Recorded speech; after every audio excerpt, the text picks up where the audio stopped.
What's going on, guys? It's Cliffy here. Today we are back playing in the domestic one-day comp. I don't even know what the Australians call it nowadays, but playing domestic one-day comp, playing against the Queensland Bulls, and we actually did struggle a little bit today to get runs on the board, which was quite surprising, given that normally our top order is very, very strong.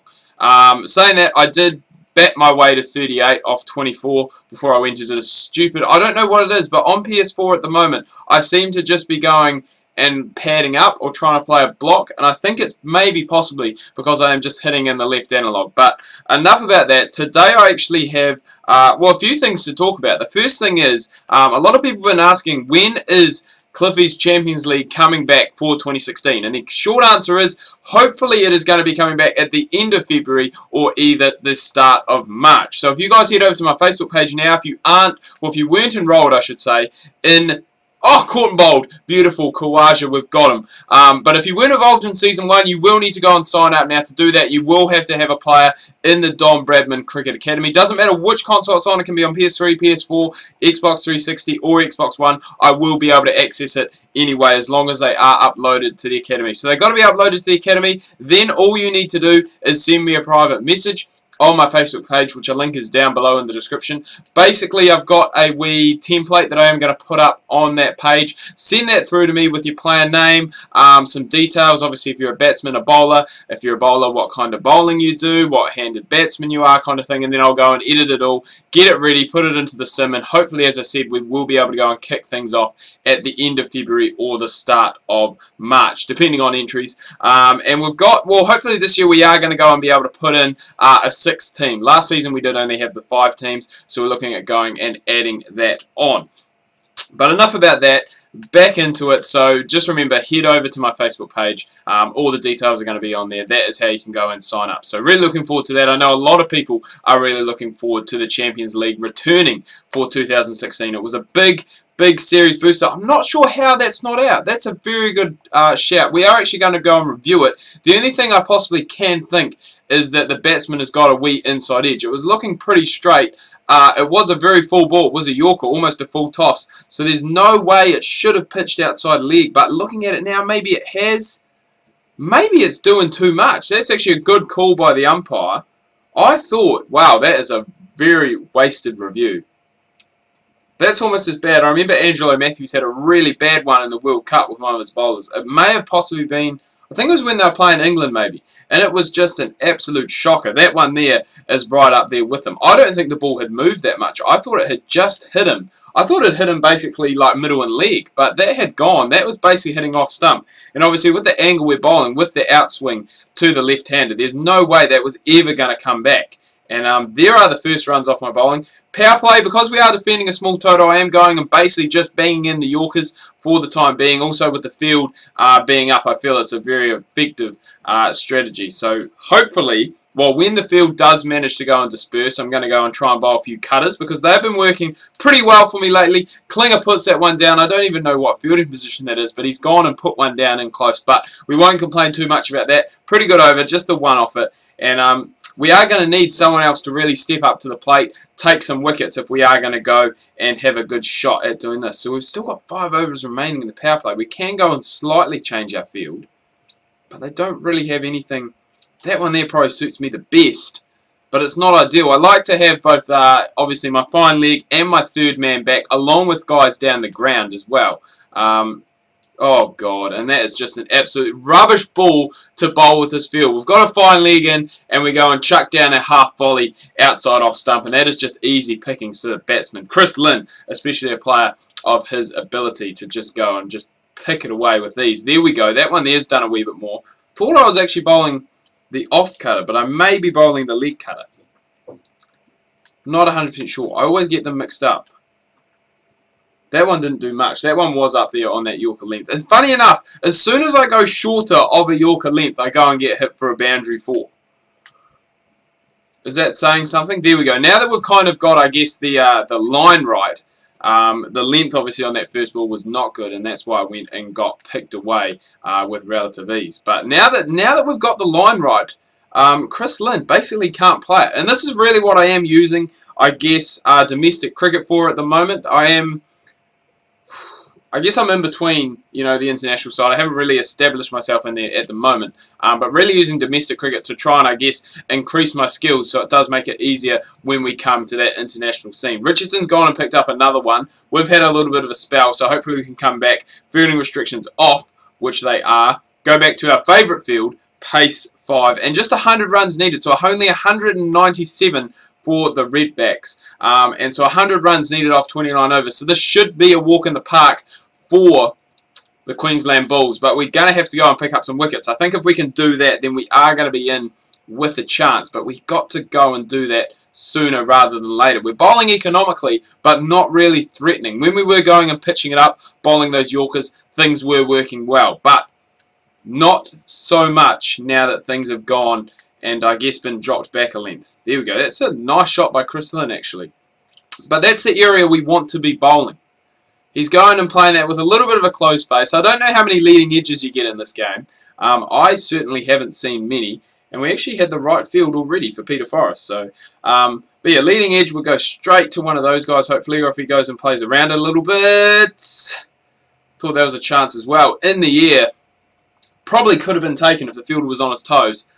But not the case. But, I mean, that last ball we bowled to Chris Lynn, that's not where we want to be. That's just wide. That's easy pickings. That last ball we bowled to Chris Lynn, if he misses that, that is plumb LBW in front. We don't have any reviews left, but the umpire should just be given that, no doubt. So, that's where we want to keep it.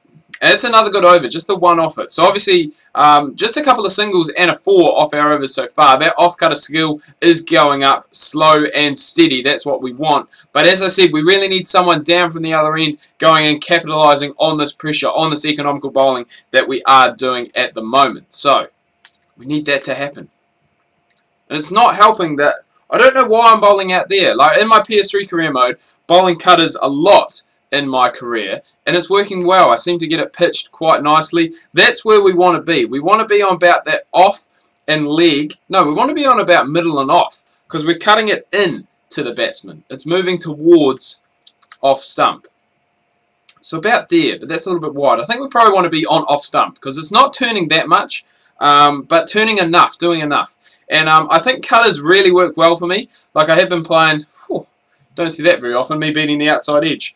But cutters really have been working well for me, especially in the first class arena, in the 4-day games. When we go out, we have a bat first. The pitch has aged a little bit, and we come in day 3 and day 4, and the pitch is actually doing quite a lot, and I'm getting quite a lot of cut off the pitch, which is definitely good for me. But again, this is going to be another, I was going to say another good over, but I jinxed it with, again, just a ball. It's just that line that has been a little bit off today. You know, majority of them, 5 out of 6 balls in the over have been really good. And then there's one that's just chucked out really wide or a little bit shorter that has basically just been run down to third man time and time again. So we really are going to have to go and try and work that out. We're only in, Jesus, only into our 5th over. I thought we'd bowled a lot more than that. But 5 overs so far. And just the 1 for 7 with 1 maiden, obviously that last, no, it wasn't that last over. They picked up a 1 off the last one. But we are definitely doing our part with the ball. As I said, we just need someone down the other end to really capitalise on this economical bowling. I mean, we're not really bowling too much threatening stuff. It's just good line and length. There are a few chances, and there's another one. Caught and bowled, Chris Lynn. Is this going to be the turnaround that we do need? Remember, after this, we do still have 4 overs left, so still plenty of time to go and pick up wickets. And the batsmen now are starting to fall. Chris Hartley in now, so we've got him and James Hopes, and then after that, we are into the bowlers. So if we can go and pick up another couple, or if someone from the other end can go and pick up a couple quickly, we are going to be in business. We're going to be ready to go, ready to rock, ready to roll. But we need someone from that other end to go and do something. We're kind of just bowling. This end is sorted. It's being held up. It's beautiful. It's just down the other end that's not really working. There's a wicket maiden, so that's going to be obviously good for the stats, good for the team as well. It's going to go and continue to heap that pressure. Still only 92 needed off 24, so we really need to go. We're not going to probably contain this Queensland Bulls side.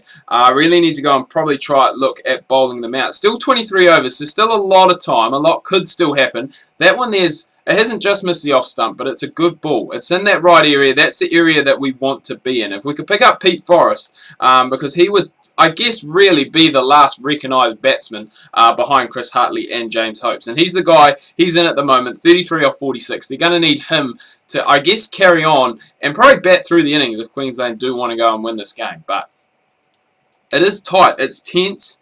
It's good. I like it. I do like... Oh, yes!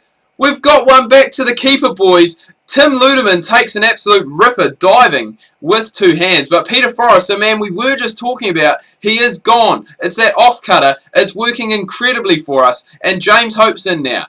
I mean, that record there, average of 25, 200s. James Hopes is always one of those guys, even when he was playing in the Australian team, he's one of those guys that you want to put in. He's almost like a fourth seamer for you, but not really a good enough batsman, I guess, probably to bat in the top 6. Probably not a good enough bowler to be one of your frontline bowlers. So he's kind of stuck a little bit in between.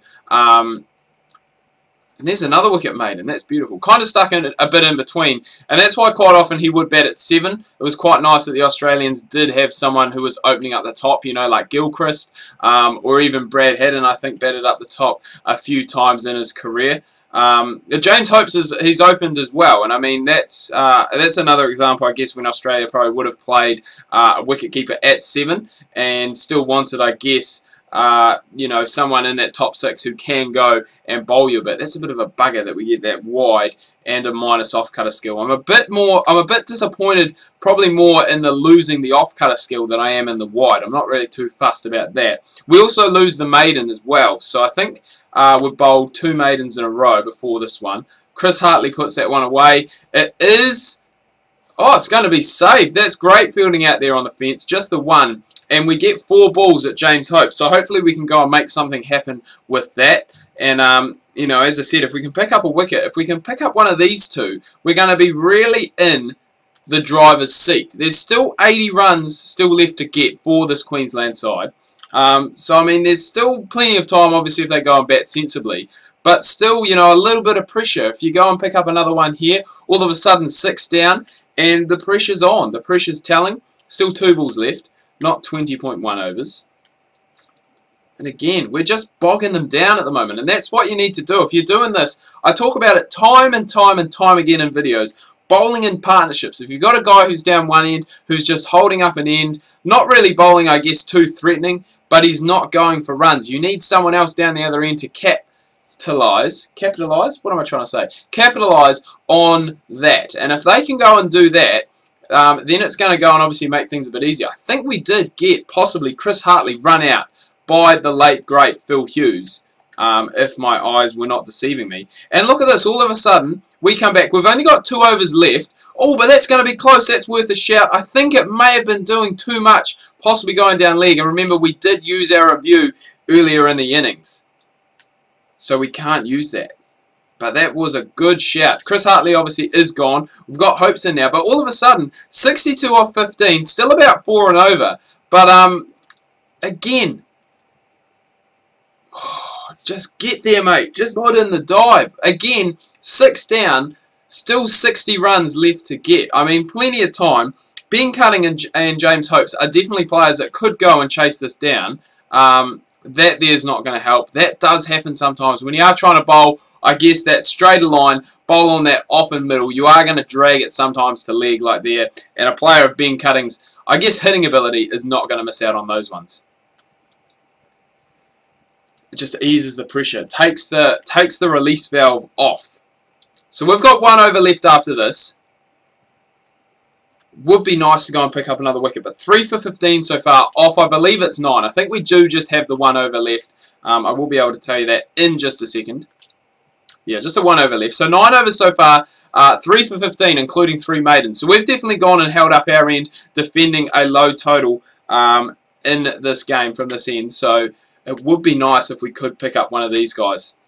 If we could pick up one of these guys in our last over, be good for us. 4 for 15. We'd definitely go and take that. But it'd also be good for the team as well. It would mean that our frontline quicks, obviously Chad Sawyers, Richardson, Joe Meany, are going to have a chance to go and bowl at the guys who aren't really recognised with the bat. Ben Cutting, I guess, is kind of a bowling all-rounder. Probably more, I guess, in the in the shorter formats of the game, I'd class him as a bowling all-rounder. He has batted, I think, at like 6 for both the Brisbane Heat, and I think he's batted for the Strikers as well at 6. Just due, I guess, to his hitting power. Like, he's one of those guys who can come in late in the innings, and he can just blast you some quick runs if you do need them. But this is a good over so far. Building that pressure. Hopes is 6 off 21. He's going to probably have to get a move on soon. He's hit that one aerially. My words are just not happening today, guys. And that is going to be the end of our 10 over. So 3 for 16, economy rate of 1.6. And those off-cutters were really working well today. I don't think we are going to be able to go and get up. I think Ben Cutting and Cam Boyce went and got the job done quite easily in the end. As you can see, high fives all around there. We get man of the match, 38 off 25. The top score as well, which is a bit disappointing considering how strong our top order has been lately. And 3 for 16 with the Bulls. So a very good effort in a losing cause. We can't manage to quite go and get up in the end. But anyway, guys, do hope you've enjoyed this video. If you have, please remember to leave a like. If you are new, please do subscribe. Make sure you check out my Facebook and Twitter. Links to that can be found down below in the description. Hope you guys have had a good week so far. Make sure you tune in tomorrow. Cricket Coach New Zealand Reborn is returning Saturday at 7 PM. Make sure you do not miss that.